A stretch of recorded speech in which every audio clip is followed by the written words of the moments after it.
இயேசுவின் குரல் ஊழியம் வழங்கும் அனுதின மன்னா. நம்முடைய பாரங்களை சுமந்த நல்லவராகிய வல்லவராகிய இயேசு கிறிஸ்துவின் பரிசுத்த நாமத்திற்கு மகிமை உண்டாவதாக. இயேசு கிறிஸ்துவின் அதிசீக்கிரத்தின் வருகையாயிருக்கிறது. அந்த வருகையாய் தரக்கூடிய இயேசுவின் நாமத்தில் உங்களை வாழ்த்துகிறேன். வேதத்திலே நாம் ஜாக்கிரதை என்கிற தலைப்பில் நாம் தொடர்ந்து தியானித்து கொண்டிருக்கிறோம். ஆறாவதாக, மற்றவர்களுக்கு பாரமாயிராதபடிக்கு ஜாக்கிரதையாயிருங்கள் என்று பார்க்கிறோம். ஆனபடினாலே நம்முடைய வாழ்க்கையில் நாம் மற்றவர்களுக்கு பாரமாயிராதபடிக்கு நாம் ஜாக்கிரதையாக இருக்க வேண்டுமா?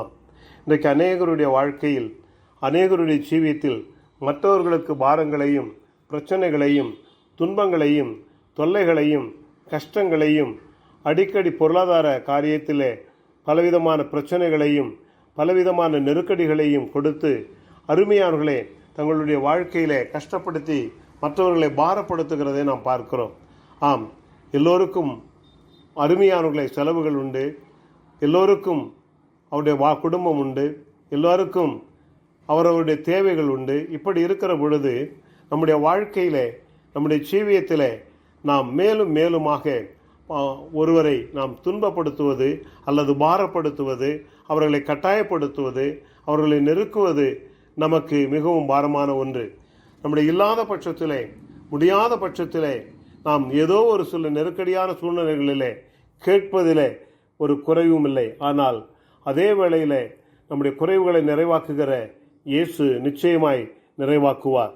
ஆனபடியினாலே தான் வேத புஸ்தகத்தை நாம் கண்ணோக்குகிற பொழுது 2 கொரிந்தியரின் புஸ்தகம் 11வது அதிகாரம் 9வது வசனத்திலே, மற்றவர்களுக்கு பாரமாகிறாதபடிக்கு நான் ஜாக்கிரதையாக இருக்க வேண்டும் என்று பவுல் சொல்லுகிறார்.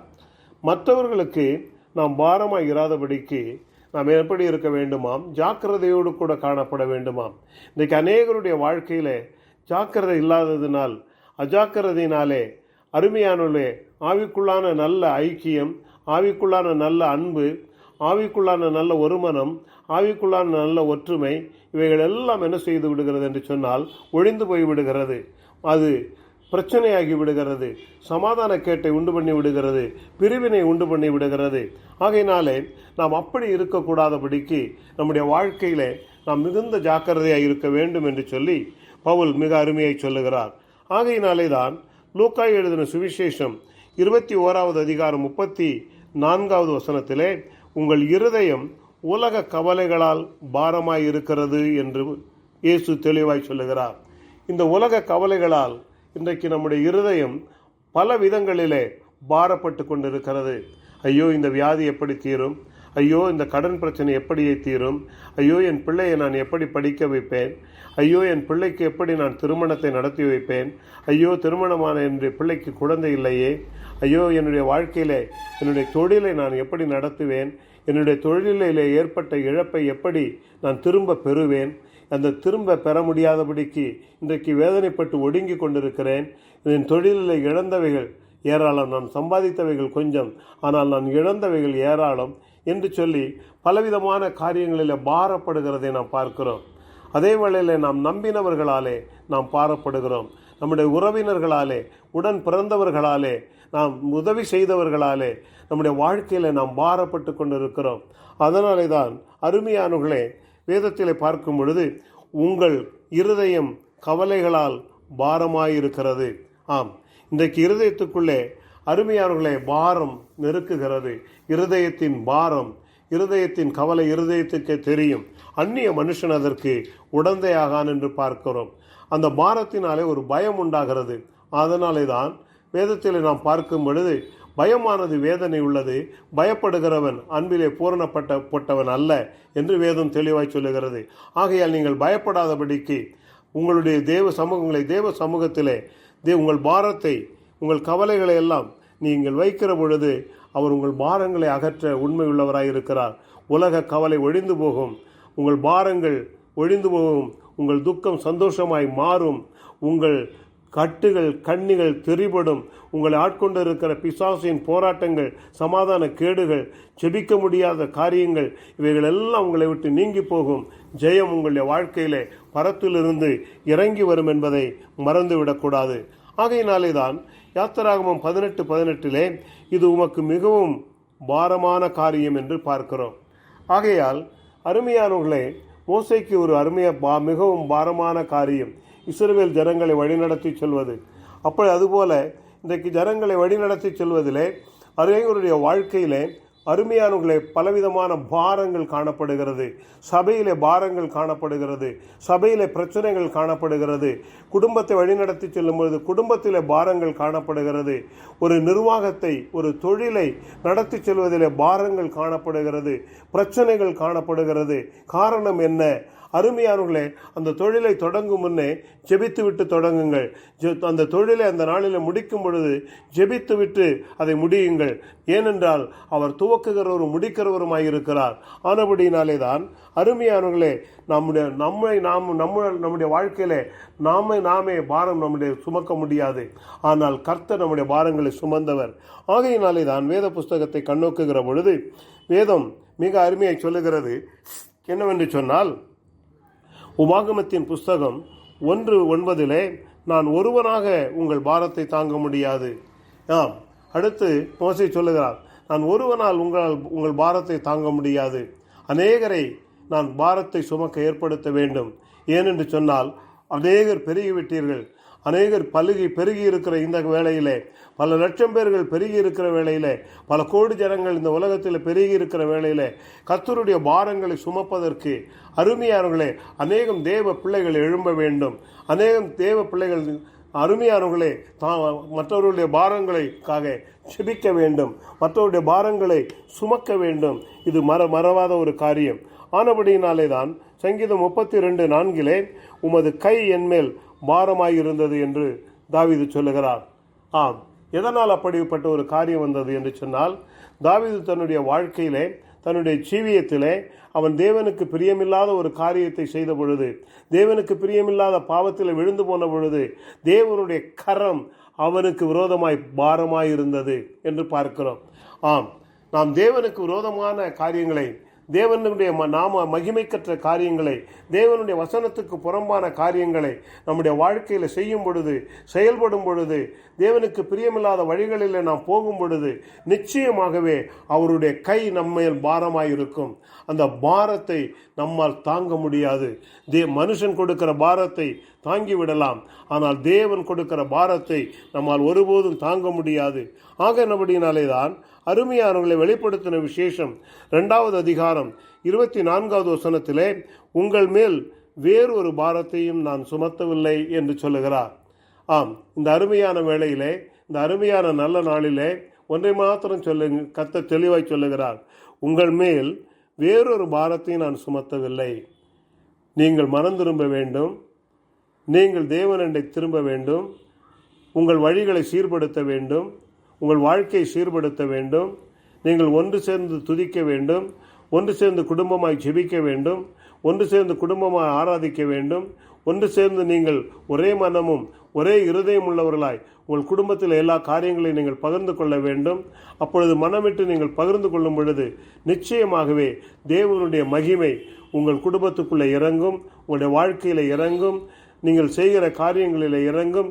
எல்லாவற்றிலும் உங்களுடைய வாழ்க்கையில் சமாதானத்தை தேவன் கட்டளையிட வல்லவராயிருக்கிறார். தேவன் மிக அருமையாக சொன்னார், உங்கள் மேல் வேறொரு பாரத்தையும் நான் சுமத்தவில்லை. என்னவென்று சொன்னால், கலாத்தியர் 6:2 நான் பார்க்கும் பொழுது ஒருவர் பாரத்தை ஒருவர் சுமந்து கிறிஸ்துவின் பிரமாணத்தை நிறைவேற்றுங்கள் என்று பவுல் சொல்லுகிறார். ஆகையினாலே நம்முடைய வாழ்க்கையிலே, நம்முடைய ஜீவியத்திலே மிக பிரதானமான ஒரு காரியம், ஒருவர் பாரத்தை ஒருவர் சுமக்க வேண்டும். ஒருவராக பாரத்தை சுமப்பதை விட இருவர் சேர்ந்து சுமப்பது அருமையானவர்களே மிகவும் அது இலகுவாயிருக்கும். ஒரு கணவனும் மனைவியும் சேர்ந்து பாரத்தை சுமக்கும் பொழுது அந்த பாரம் இலகுவாயிருக்கும். ஏன் என்று சொன்னால், இருவர் ஒன்று சேர்ந்து ஒரே மனமும் ஒரே இருதயத்தோடு கூட கர்த்தருடைய சமூகத்திலே ஜெபிக்கிற பொழுது நிச்சயமாகவே ஒரு பெரிய விடுதலை உண்டாகும், ஒரு பெரிய சந்தோஷம் உண்டாகும், ஒரு பெரிய சமாதானம் உண்டாகும், ஒரு பெரிய சாட்சி ஏற்படும், பெரிய வெற்றி உண்டாகும், ஜெயம் பரத்திலிருந்து இறங்கி வரும் என்று பார்க்கிறோம். ஆகையினாலே தான் மத்தேயு எழுதின சுவிசேஷம் 11வது அதிகாரம் 28வது வசனத்திலே, வருத்தப்பட்டு பாரம் சுமக்கிறவர்களே நீங்கள் எல்லோரும் என்னிடத்திற்கு வாருங்கள், நான் உங்களுக்கு இளைப்பாறுதல் தருவேன். ஆனபடினால் நீ வருத்தப்பட்டு பாரத்தை சுமந்து கொண்டிருக்கிறாய். வருத்தத்தோடு பாரத்தை சுமந்து கொண்டிருக்கிற சகோதரனே, சகோதரியே, தேவனுடைய பிள்ளையே, அருமையான வாலிப பிள்ளையே, உன்னுடைய வாழ்க்கையில் நீ வருத்தப்பட்டு நீ பாரத்தை சுமக்க வேண்டிய அவசியமில்லை. ஏனென்று சொன்னால், வருத்தப்பட்டு பாரம் சுமக்கிற உன்னை கர்த்தர் சொல்லுகிறார், நீ என்னிடத்தில் வா, நீ இயேசுவினிடத்திலே வா. நீ ஏன் பாரத்தை சுமக்க வேண்டும்? நீ ஏன் பாரத்தை சுமந்து கவலைப்பட்டு கொண்டிருக்கிறாய்? ஆனபடினால் இன்றைக்கு வருத்தப்படுகிறவர்கள் பலவிதமான உலக கவலைகளினாலும், காரியங்களினாலும், பிரச்சனைகளினாலும், நோய்களினாலும், இழப்புகளினாலும், கண்ணீரினாலும், கவலையினாலும், பலவித சமாதான கேட்டினாலும் இன்றைக்கு வருத்தப்பட்டு பாரம் சுமந்து கொண்டிருக்கிறார்கள்.